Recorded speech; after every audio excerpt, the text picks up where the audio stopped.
नवाज शरीफ की जनरल बाजवा से लंदन मुलाकात से मुतालिक मोहम्मद जुबैर की बात झूठी है। पीटीआई के जुडिशल कमीशन के मुतालिबे पर जाने से पहले मोहम्मद जुबैर बताएं मुलाकात कब हुई, कब बाजवा यहां से गए। स्पीकर पंजाब असम्बली मलिक मोहम्मद अहमद खान ने मुस्लिम लीग नून के साबिक रहनुमा मोहम्मद जुबैर की नवाज शरीफ बाजवा मुलाकात के दावे को मुस्तरद कर दिया। कहा, जनरल बाजवा की नवाज शरीफ से मुलाकात तो क्या बातचीत भी नहीं हुई। नवाज शरीफ जिस कद काट के लीडर हैं उनकी कोई भी मुलाकात और मसरूफियत छुपी नहीं रह सकती। मोहम्मद जुबैर ने बेबुनियाद बात की है, इसके कानूनी नताइज हो सकते हैं।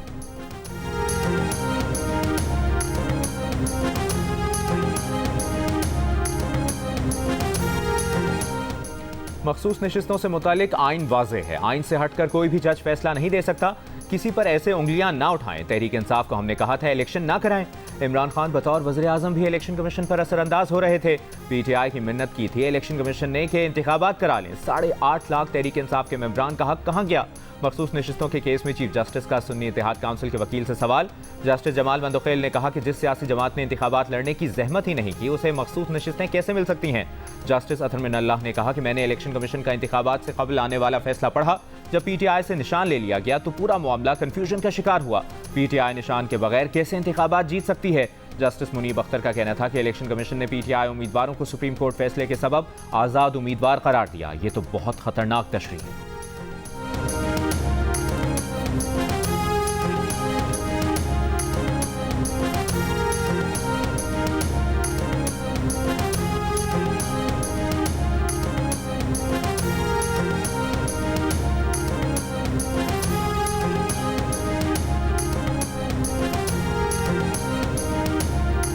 छियासी उम्मीदवार एक फर्द वाली जमात में क्यों शामिल हुए। क्या ऐसे हालात थे कि पीटीआई उम्मीदवारों को सुन्नी इत्तेहाद काउंसिल में जाना पड़ा। जस्टिस अतर मिनल्लाह का सलमान अकरम राजा से मुकालमा। सलमान अकरम राजा ने कहा कि हमें बताया गया इंतखाबी निशान वापस हो गया तो मखसूस नशिस्तें नहीं मिलेंगी। तहरीक इंसाफ उम्मीदवारों ने मजबूरी में सुन्नी इत्तेहाद में शमूलियत इख्तियार की। मजबूरी हो तो क्या आइन को नहीं माना जाता। क्या मजबूरी में तमाम कवानीन और उसूल तोड़ दिए जाते हैं। चीफ जस्टिस का सलमान अकरम राजा से इस्तफसार। सलमान अकरम राजा ने कहा कि सीनियर वकला ने यह फैसला किया सुन्नी इत्तेहाद में शमूलियत में कोई हर्ज नहीं। तहरीक इंसाफ के कलअदम होने की बातें चल रही थीं। चीफ जस्टिस काजी फाजिल ईसा ने कहा कि मजबूरियों पर जाएंगे तो मुल्क नहीं चलेगा। कल अगर कोई कहे मजबूरी है सिग्नल पर रुक नहीं सकता।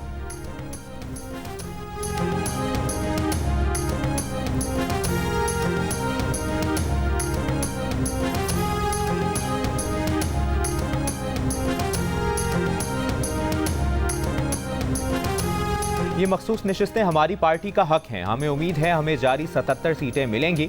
चेयरमैन पीटीआई बैरिस्टर गौहर की सुप्रीम कोर्ट के बाहर गुफ्तगू। कहा, पीटीआई ने अपने उम्मीदवारों की लिस्टें इलेक्शन कमीशन को दी थी। 13 जनवरी को सुप्रीम कोर्ट ने हमसे निशान ले लिया था। सुप्रीम कोर्ट के फैसले के बाद वो मामला आगे नहीं बढ़ा। आर्टिकल 51 के मुताबिक किसी पार्टी को जीती सीटों से ज्यादा सीटें नहीं मिल सकती।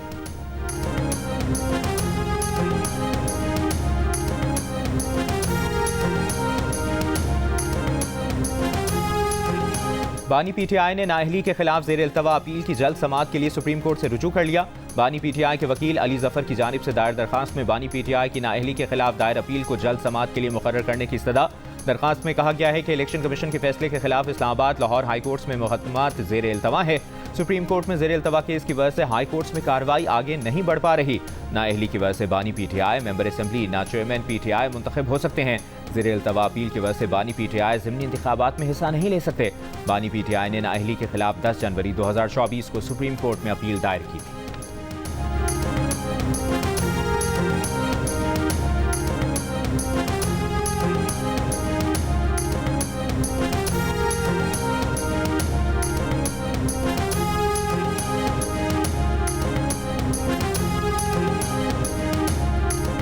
इस्लामाबाद हाई कोर्ट ने इलेक्शन कमीशन का ट्रिब्यूनल तब्दीली का ऑर्डर मुअत्तल कर दिया। एमएनए अंजुम अकील को तौहीन अदालत का शो कॉज नोटिस जारी। अदालत की अंजुम अकील को इलेक्शन कमीशन में अपना जमा करता बयान हल्फी पढ़ने की हिदायत। चीफ जस्टिस आमिर फारूक ने कहा कि नेपोटिज्म क्या होता है, मुझे इसका मतलब समझाएं। आपने दरखास्त दी, जज साहब जानिबदार थे तो बताएं वो कैसे जानिबदार थे। वो आपकी सिफारिश नहीं मान रहे थे, क्या इसलिए आप उन्हें तब्दील कराना चाहते थे। अंजुम अकील बोले उन्होंने बयान हल्फी पर बगैर पढ़े दस्तखत किए, अदालत से मुआफ़ी मांगते हैं। मजीद समाअत 9 जुलाई तक मुलतवी। पीटीआई रुकन अली बुखारी और दीगर ने इलेक्शन ट्रिब्यूनल्स की तब्दीली को चैलेंज किया था।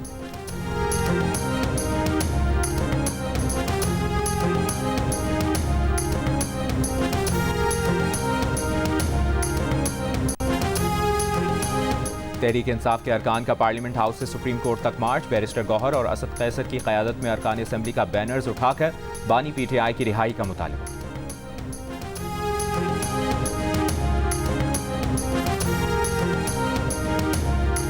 किसी भी फर्द या गिरोह को शरई, कानूनी और इखलाकी तौर पर किसी भी शख्स को सजा देने की इजाज़त नहीं। शरई तौर पर किसी को जलाकर मार देने की बहुत बड़ी सज़ा है। चेयरमैन इस्लामी नज़रियाती काउंसिल अल्लामा रागिब नईमी की स्वात वाक़े की मजम्मत, वाक़े को इंतहाई घिनौना फेल करार दे दिया। कहा, बहुत से मामलात में अदालतें केसेस को सही तौर पर मंतकी अंजाम तक नहीं पहुँचाती। स्वात मामले में फॉरेंसिक और मोबाइल लोकेशन से मुल्ज़िमान का तयन किया जाए, मुल्ज़िमान को कानून के मुताबिक सज़ा दी जाए।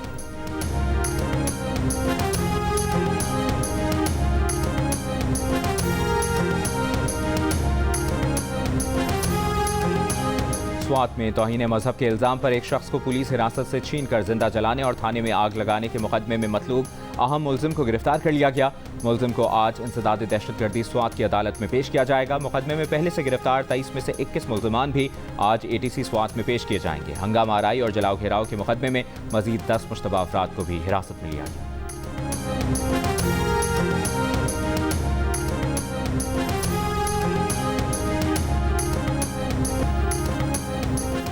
नौमुंतखब भारतीय वज़ीर आज़म नरेंद्र मोदी ने लोकसभा के रुकन की हैसियत से हलफ उठा लिया। 18वें लोकसभा के पहले इजलास में मोदी के खिताब के दौरान ऑपोजिशन का शोर शराबा। बीजेपी के रुकन पार्लियामेंट भर्तरी हरी मेहताब को 7वीं मरतबा स्पीकर बनाने पर एहतजाज। सोनिया गांधी समेत ऑपोजिशन रहनुमाओं ने आइन की कॉपियां उठाकर एहतजाज किया। शकरगढ़ में हुआ थप्पड़ कबड्डी का मैच। खिलाड़ियों ने थप्पड़ मार मार कर एक दूसरे के गाल लाल कर दिए। मुशर्रफ जंजुआ टीम ने कांटेदार मुकाबले के बाद मैच अपने नाम किया। 5 लाख का इनाम मिला। गिलगित बल्तिस्तान के जिला स्टोर की दर्ड़ झील सयाहों की तवज्जो का मरकज बन गई। झील में ट्राउट मछली बड़ी मिकदार में पाई जाती है। जिले इंतजामिया की जानिब से 2 रोज़ा फिश फेस्टिवल का इनेकाद। पाकिस्तानी फिल्मी दुनिया के बेताज बादशाह सुल्तान राही के चाहने वाले नहीं भूले उनकी सालगिरह। सुल्तान राही ने बतौर एक्स्ट्रा करियर का आगाज किया, फिर 3 दहाइयों तक फिल्म इंडस्ट्री पर राज किया।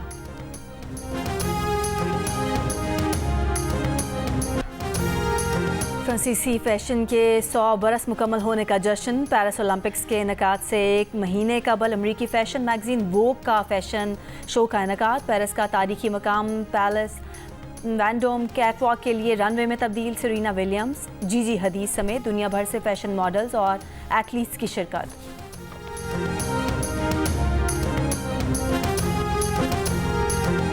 और ICC T20 वर्ल्ड कप के सुपर 8 मरहले में जनूबी अफ्रीका ने वेस्ट इंडीज़ को 3 विकेटों से हरा दिया।